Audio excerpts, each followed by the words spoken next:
Yeah. So we have configured our endpoints using a FHIR server. This is the Swagger UI where we can see all our endpoints and we can try our endpoints and see how they work. So we have three different sections of endpoints, triage, hospitals, and FHIR. So in the triage part, we have three endpoints, which is assess, intake, and recommend. In the assess endpoint, we have a logic where the symptoms provided by the user are sent to an AI system, and then the AI system from there returns the clinical pathway and the urgency level, and then the symptoms as a list. And then we also have a rule-based validation where the AI's output is refined and then provided as an output. So let me just try how it returns. So this is the payload. So we have given the symptoms and then symptoms list and then other vitals as well. When we click on execute, it runs the endpoint, and we can see that in the response, scroll down. Yeah.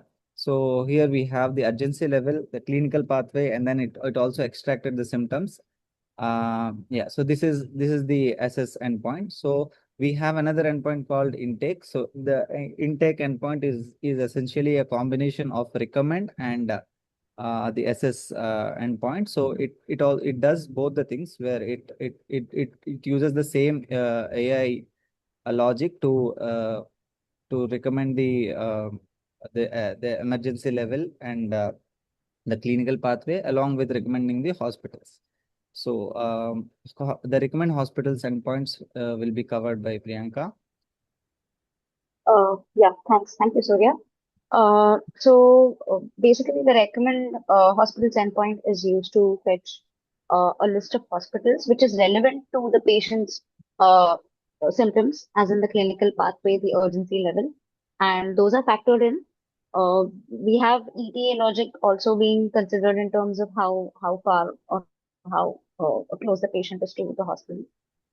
And using all of these, right, the recommend hospitals then fetches a list of the best possible centers that provide medical care.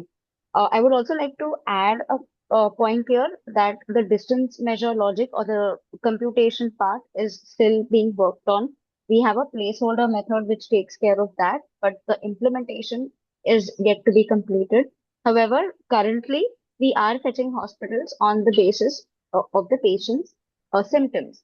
Basically, if it's a stroke or it's a cardiac arrest and so on. So, if I were to just execute this, right, you get a list of hospitals, and it also tells you whether it's stroke center, it's a cardiac center, and what trauma levels are being addressed and so on. So that's for this endpoint.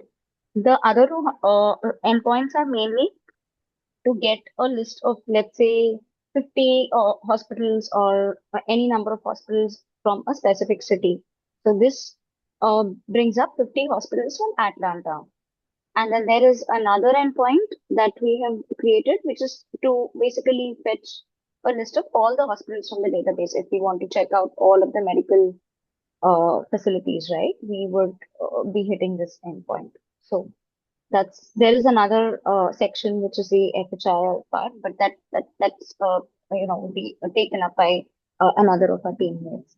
I would also like to share the database that we've set up, which is basically a PostgreSQL server on Render. It's being hosted here. And if we were to take a look at the hospital records, this is what they look like. So we have hospital names, we have IDs, we also have cities and a bed count. So we've kind of combined data from the CMS, which gives us hospital details, and data from the Georgia DPH, Department of Public Health, which lists the hospitals that are specific to certain requirements like strokes, cardiac centers, and so on. So those are also being saved here. And then, of course, we have the address and the coordinates which help us for the distance computation.